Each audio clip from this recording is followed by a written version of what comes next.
It seems to me that my most important goal in my life is to defeat Satan. I lived as a victim of Satan for a very long time. I had to endure the evil's lies, slanders, and the dirtying of my soul and personality. For a long time, this evil manifested itself only through my mother's body. It was hard to bear, but as long as my father was by my side, as long as I lived an active social life and was able to take comfort with my children, it could not affect me so much. After the death of my father, my way of the cross began. If you are curious about my life, you can read it on the channel in my book, Torah in Life. I have attached the link. After my mother's death, my daughter took over my mother's inheritance. However, I find that when she is not present in my life for a time, then there is someone else. It's always someone close to me. A few days ago, one of these people lied to me, saying that I told her that it's easy for her because she makes millions with her work. She named the work, which I don't reveal now, but which I know is not done by her, but by her subordinates. I also know that she earns a lot of money not only from that job, but from many other investments. She then added that I offended her because she has a higher education and anyway she hates envious people. I was outraged how she could lie such a big one. I've never said that, and I wouldn't say it, not only because I know it's not true, but also because it goes against my personality.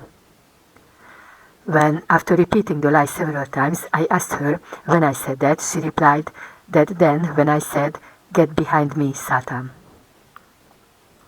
For a long time, it was a big question for me how to defeat Satan. I was always on the run. I wanted to get rid of my mother too, but it wasn't possible. My past always led me back to her in some way. At the moment, I believe that you cannot get rid of Satan, you can only defeat him with Christ. His lies must be exposed and he must be put behind us. When someone so firmly asserts something untrue that he has invented, he already believes it himself, it is because he has already told it to several people, and through repetition he experiences it as real. However, in God's word, lies are not embodied. Now I want to share with you what are the three faces of Satan in which he manifests himself in the world. Unfortunately, very strongly in our time.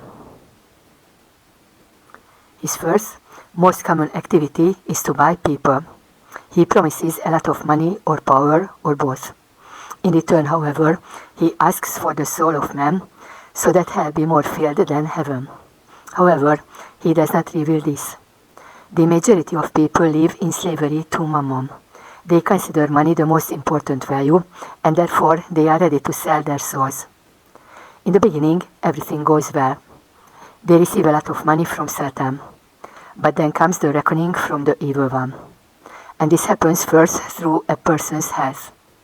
That's why the world is so sick. All material things can be bought, but not health. Health can be given only by God. In his other role, Satan is God's helper, testing righteous people. The life of Job in the Holy Scriptures illustrates this very well. Job, the titan of the East, a righteous man with enormous wealth, loses his 10 children and all his material possessions in one day. This is the work of Satan, but he does it with God's permission. The book reveals that God does not want to punish Job, but to lift him up and bring him closer to himself. When Job meets the Lord face to face, God has achieved his goal. He returns to Job multiplied times everything that he took from him. If you are interested in more detail, you can read the life of Job in my book, Now My Eyes Have Seen You. I had to and have to follow the way of Job as well. The scriptures teach that gold is tried in the fire, but the righteous man in the furnace of calamity. The Lord whom I serve put me in complete financial poverty, but not out of lack of love. To outsiders who see only matter, it seems that there is no God and that I am not normal because I live in such a misery and do not want to rise to the ordinary level of the average person. What is the point of serving God who does not give what Satan gives? Is there God at all? who does not give everything to a person who believes blindly in such a disgusting way for them, and lives only for God, but rather takes everything away from her and places her behind the last. This dear friend of mine, for example, especially despises me for this, despite the fact that I try to share with her the experiences above the material world that I have in various ways. Satan's third activity is to prevent people from being brought to faith, from leading them to Christ, from sharing them in salvation, and from being baptized. My dear friend also works very effectively in this field in her environment. She only has to set me as a negative example. Finally, I would like to say why a sentence like "it's easy for you because you earn millions" is against my personality. To such a person whose health is in ruins, whose every night is a hell because she can't sleep, who can't live without medicines, who can hardly eat anything because out of many illnesses, I would never say that it's easy for you.